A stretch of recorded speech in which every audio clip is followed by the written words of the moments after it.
Guys, welcome to ടോസാൻ്റെ പുതിയ വീട്ടിലേക്ക് എല്ലാവർക്കും സ്വാഗതം. വീണ്ടും ഇന്ത്യൻ പൊളിറ്റിക്സ്, വേൾഡ് പൊളിറ്റിക്സ് അല്ലെങ്കിൽ ട്രംപ് റിലേറ്റഡ് പ്രശ്നങ്ങൾ നമ്മൾ അറിഞ്ഞിരിക്കേണ്ട കുറച്ച് കാര്യങ്ങളാണ് നമ്മൾ ഇന്ന് സംസാരിക്കാൻ പോകുന്നത്. നമുക്കറിയാം, നമുക്ക് ഏറ്റവും നമ്മൾ വിചാരിക്കുന്ന പോലെയല്ല, നമ്മൾ ഈ വേൾഡ് പൊളിറ്റിക്സിനെ കുറിച്ചിട്ട്, ഇന്ത്യൻ പൊളിറ്റിക്സിനെ കുറിച്ചൊക്കെ നമ്മൾ നന്നായിട്ട് പഠിക്കണം. കാരണം ഉദാഹരണത്തിന് മാർക്കറ്റിൻ്റെ വേരിയേഷൻസ്, റേറ്റ് കട്ട്സ് റിലേറ്റഡ്, ഇപ്പം നിങ്ങൾ കുറച്ച് നാൾ മുമ്പ് വരെ നിങ്ങൾ ആരെങ്കിലും കൺസേൺ ചെയ്തിനാ റേറ്റ് കട്ട്സിനെ കുറിച്ചിട്ട്? അമേരിക്കൻ്റെ ഇൻട്രസ്റ്റ് റേറ്റ്, ഫെഡ് മീറ്റിംഗ്, ഫോംസി, ഇതൊക്കെ നമ്മൾ ഒരു ഭാഗമായി മാറിയിട്ടുണ്ട്. ഒരു പ്രോപ്പർ ക്രിപ്റ്റോ ഇൻഡ്യൂസിയാസ്റ്റ് ആണെങ്കിലും വേൾഡ് പൊളിറ്റിക്സിനെ കുറിച്ച് നമ്മൾ വളരെയധികം കൺസേൺ ആയിരിക്കും. പക്ഷെ നമുക്ക് എപ്പോഴും എല്ലാം ചിന്തിക്കാനുള്ള സമയം ഉണ്ടാവില്ല. പക്ഷെ അതുകൊണ്ടാണ് ഞാൻ റിസർച്ച് ചെയ്ത് നിങ്ങളുടെ മുമ്പിൽ എത്തുമ്പോൾ നിങ്ങൾ ജസ്റ്റ് ചെയ്യാനുള്ളതെന്ന് പറഞ്ഞാൽ ഉറങ്ങാൻ കിടക്കുന്നതിന് മുമ്പ് ജസ്റ്റ് ഒരു 2x ഈ വോയിസ്, ഈ വീഡിയോ ലൈറ്റ് ഏതാന്ന് വെച്ചാൽ നിങ്ങൾ ഏതാ യൂട്യൂബ് എന്ന് പറഞ്ഞാൽ അതിൽ വെക്കുക, കേൾക്കുക. എന്നിട്ട് നിങ്ങൾ കാര്യങ്ങൾ മനസ്സിലാക്കുക. അതാണ് നമ്മുടെ അൾട്ടിമേറ്റ് ലക്ഷ്യം എന്ന് പറയുന്നത്. അതായിരിക്കണം. ഉദാഹരണത്തിന് ഇപ്പോൾ റേറ്റ് കട്ട്സിൻ്റെ ആ സെപ്റ്റംബറിലെ ഹൈക്ക് വരുന്നുണ്ട്. 97 ഉണ്ടായത് ഇന്നലെ 50% ആകുമ്പോൾ മാർക്കറ്റ് കുറഞ്ഞു. വീണ്ടും റേറ്റ് കട്ട് റിലേറ്റഡ് വരുന്നുണ്ട്. ഇതൊക്കെ നമുക്ക് യൂസ്ഫുൾ ആവുന്നുണ്ട്. അതുമാത്രമല്ല, ടാരിഫ് റിലേറ്റഡ് ആയിട്ട് നമ്മൾ കൺസേൺ അടിക്കുന്നത് ഒരു 4 മാസം മുമ്പൊക്കെയാണ്. പക്ഷെ ഇന്ത്യക്ക് വരുന്ന കൺസേൺ എങ്ങനെ? 1 മാസം മുമ്പാണ്. അപ്പോൾ നമുക്ക് ഏത് വിഷയത്തെ കുറിച്ചിട്ടും നമുക്ക് വ്യക്തമായ ധാരണയുണ്ട്. അത് ഉണ്ടാവണം. ആരോട് ചോദിക്കുമ്പോൾ നമുക്ക് വേൾഡ് പൊളിറ്റിക്സ്, ഇന്ത്യൻ പൊളിറ്റിക്സ് എല്ലാം കുറച്ച് കഴിഞ്ഞാൽ ഇപ്പോൾ പഴയ പോലെയല്ല. ഈ രാജ്യങ്ങൾ തമ്മിലുള്ള പൊളിറ്റിക്സ് ഒക്കെ വളരെ കോമൺ സംഭവമായി മാറുന്നുണ്ട്. ഈവൻ റഷ്യയിലെ പ്രശ്നങ്ങൾ ഈ വേൾഡിലെ പ്രശ്നങ്ങളാവുന്നു. ഇന്ത്യ പാകിസ്ഥാൻ യുദ്ധം വേൾഡിലെ പ്രശ്നങ്ങളാവുന്നു. അപ്പോൾ ഇതൊക്കെ ഒരു കോമൺ സിറ്റുവേഷൻ ആണ് എന്നുള്ളത് ഒരു ഇമ്പോർട്ടൻ്റ് ആയ കാര്യമാണ്. ഇനി ഇവിടെ എന്ന് പറഞ്ഞാൽ ഇപ്പം ഇന്ത്യയിൽ നടക്കുന്ന വേറൊരു കൺസേൺ, ഇപ്പം നമ്മൾ ഇന്ത്യയിലെ പൊളിറ്റിക്സിൽ വോട്ട് ചോരി, മറ്റേ ഈ പറയുന്ന പ്രസിഡന്റിനെ, പ്രധാനമന്ത്രിക്കെതിരെ കേസ് വന്ന മാറ്റം, ഇതൊക്കെ ഉള്ളതുപോലെ തന്നെ വേറൊരു പ്രശ്നം ഇന്ത്യയിൽ നടന്നുകൊണ്ടിരിക്കുന്നുണ്ട്. അതായത് അദാനി അംബാനി റൈവൽസ്. അതായത് നമ്മൾക്ക് അറിയുന്നത് പോലെയുള്ള ഇന്ത്യയുടെ മെയിൻ ബില്യണേഴ്സ്, ഇന്ത്യയുടെ മെയിൻ ആയിട്ടുള്ള 2 പണക്കാർ തമ്മിലുള്ള പ്രശ്നങ്ങളാണോ? അതെങ്ങനെ ഈ മോഡി ഗവൺമെന്റിനെ ബാധിച്ചു? നിങ്ങൾക്കറിയാം, നിങ്ങൾ ട്വിറ്റർ ഹാൻഡിൽ ചെയ്യുന്നുണ്ടെങ്കിൽ വൺ ഓഫ് ദി നിരന്തരമായിട്ട് റൈറ്റ് വിങ്ങിനെ സപ്പോർട്ട് ചെയ്യുന്ന, അല്ലെങ്കിൽ മോഡി ഗവൺമെന്റിനെ സപ്പോർട്ട് ചെയ്യുന്ന മിസ്റ്റർ സിൻഹ എന്ന് പറയുന്ന ഒരാൾ ഇതിൻ്റെ അടുത്ത് ഇന്നലെ ഒരു പോസ്റ്റ് ഇട്ടു.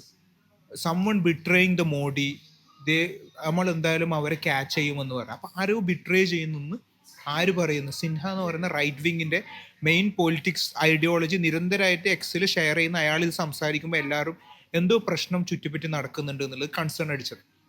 അങ്ങനെയാണ് നമ്മൾ ഈ വിഷയത്തിലേക്ക് പോകുമ്പോൾ നമുക്കറിയാം കഴിഞ്ഞ 2014 1990-കളിൽ മുകേഷ് അംബാനിൻ്റെ ഒക്കെ അച്ഛൻ ഈ ഒരു ORF എന്ന് പറഞ്ഞ ഒരു ഫൗണ്ടേഷൻ ക്രിയേറ്റ് ചെയ്തു. അതായത് ഈ പറയുന്ന ഒരു റിസർച്ച് ഫൗണ്ടേഷൻ, ഒരു ഫോറിൻ പോളിസിയിലൊക്കെ ഇങ്ങനെ ഒരു വേൾഡ് വൈഡ് ഒരു ബിസിനസ് സാമ്പ്രദായകൻ്റെ ആ മറ്റേ ഹൈല സെറ്റപ്പിൽ എന്തിനാ ഒരു ഫൗണ്ടേഷൻ എന്ന് നമ്മൾ ചോദിക്കുമ്പോൾ 2014 വിദേശകാര്യ നയങ്ങളിൽ ഈ പറയുന്ന ORF ഇടപെടുകയും, അതായത് ആഫ്റ്റർ മോദി ഗവൺമെന്റ് വിദേശകാര്യ കാര്യങ്ങളിൽ ഇവർ ഇടപെടാൻ തുടങ്ങിയിട്ടുണ്ട്. നമുക്കറിയാം 2019 ജയശങ്കർ വിദേശകാര്യ ആയ ശേഷം ഈ 2020 കാലഘട്ടത്തിൽ ജയശങ്കറിന്റെ സൺ എന്ത് ചെയ്തു? ഇതിൻ്റെ ഒരു മെയിൻ തലപ്പത്ത് വരും. അവർ കുറച്ച് 2024 ഒരു ഈവൻ്റ് ഒക്കെ നടത്തി വേൾഡ് വൈഡ് ഭയങ്കര രീതിയിൽ അവർ പ്രൊമോഷൻ കാര്യങ്ങൾ നടത്തിയിട്ടുണ്ട്. ഇന്ന് നമുക്കറിയാം USA, റഷ്യ, ഫ്രാൻസ് പോലുള്ള കൺട്രീസിൻ്റെ മെയിൻ ആയിട്ടുള്ള ഈ നയതന്ത്ര പരിപാടികൾക്ക് ഇവർക്ക് നല്ല റോളുണ്ട്. നമുക്കറിയാം ഇന്ത്യൻ്റെ ബെസ്റ്റ് റിലേഷൻ, എപ്പോഴും ഇന്ത്യനെ കുറിച്ച് ഇപ്പോൾ സംസാരിച്ചുകൊണ്ടിരുന്ന ട്രംപ് സഡനായിട്ട് പുൽവാമ കേസിൽ പാകിസ്ഥാനെയും കൂടി സപ്പോർട്ട് ചെയ്യുന്നു. ഈ പറയുന്ന ട്രംപ് ഇന്ത്യക്കെതിരെ ഈ പറയുന്ന ആപ്പിൾ ഇന്ത്യയിലേക്ക് വരുന്നു എന്ന് പറയുമ്പോൾ അതിനെ എതിർക്കുന്നു. ഇന്ത്യൻ്റെ ടാരിഫ് സമ്പ്രദായത്തെ എതിർക്കുന്നു. യുദ്ധം നിർത്തിയത് ട്രംപാണെന്ന് പറയുന്നു. അപ്പോൾ കുറേ ആയിട്ട് ഇന്ത്യനെ അപമാനിക്കുന്ന രീതിയിൽ ട്രംപ് പറയുമ്പോൾ നമ്മൾ ചിന്തിച്ചിട്ടുണ്ട്, what happen to that negotiation? ആ ഒരു 2 ഡിപ്ലോമസിക്ക് എന്ത് പറ്റിയെന്ന് നമ്മൾ ചിന്തിക്കുമ്പോഴാണ് ഇപ്പൊ മോഡി അനുയായികൾ പറയുന്നത്, അതായത് BJP റൈറ്റ് വിങ്സുകൾ പറയുന്നതെന്ന് പറഞ്ഞാൽ സമ്മൺ ഈസ് ബിട്രേയിങ് എന്ന് പറയുന്നത്.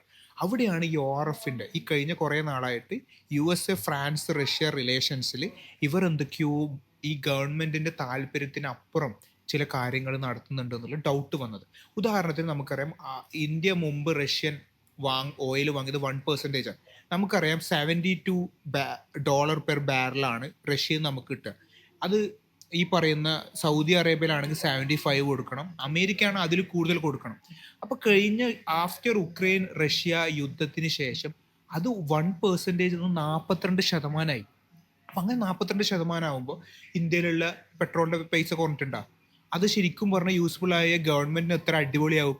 ഇന്ത്യയിൽ അതിന് ശേഷം പെട്രോളിന് ഇപ്പോൾ ഒരു 70 രൂപയോ 80 രൂപയോ ആയെങ്കിൽ എത്ര മൈലേജ് കൊടുക്കും ഗവൺമെന്റിന്. പക്ഷെ ഇന്ത്യയിൽ സാധാരണക്കാരനൊന്നും കിട്ടിയിട്ടില്ല.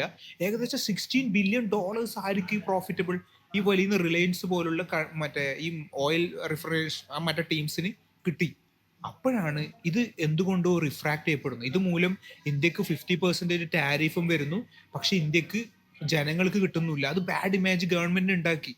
അതാണ് US ട്രഷറിയൊക്കെ പറയുന്നത് someone is benefiting other than government. ഈ ഗവൺമെന്റിന് ബെനിഫിറ്റ് കിട്ടുന്നില്ല, പക്ഷെ വേറെ ആർക്കുമാണ് ബെനിഫിറ്റ്.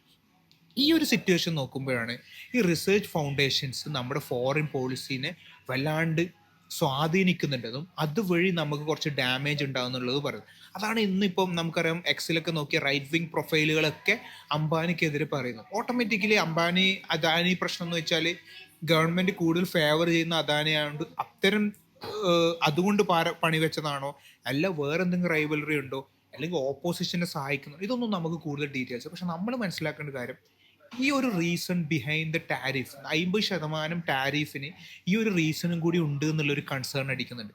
മേ ബി ഇതിനൊരു സൊല്യൂഷൻ കണ്ടു കഴിഞ്ഞാൽ ഈ പറയുന്ന റഷ്യൻ ഓയിൽ ബൈയിങ്ങിന് ഒരു മാറ്റം വന്നു കഴിഞ്ഞാൽ ഇന്ത്യയുടെ ടാരിഫ് മാറുകയും വീണ്ടും ഇന്ത്യൻ എക്കോണമി ഇന്ത്യൻ സ്റ്റോക്സിന് ഒരു ബൂം കിട്ടാൻ സാധ്യതയുണ്ട്.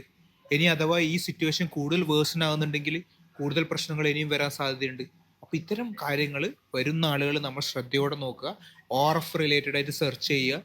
എങ്ങനെയാണ് ഇത് ഫോറിൻ പോളിസിയിൽ നിങ്ങൾ സെൽഫായിട്ട് നിങ്ങൾ ഇന്നൊരു ഹോംവർക്ക് പോലെ എന്താണ് ഈ OR ഫൗണ്ടേഷൻ, എങ്ങനെയാണ് ഇത് ഇന്ത്യൻ എക്കോണമിയെ ബാധിക്കുന്നത്, അവരെങ്ങനെയാണ് ഫോറിൻ പോളിസിയിൽ ഇടപെടുന്നത്, ആരൊക്കെയാണ് അവർ എപ്പം മുതൽ ഇന്ത്യൻ്റെ മെയിൻ ഇടപെടാൻ തുടങ്ങി എന്നുള്ളത് നിങ്ങളുടെ ഭാഗത്തുനിന്ന് റിസർച്ച് ചെയ്യുക, എന്നിട്ട് കമൻറ്റ് ഇടുക. Okay, by.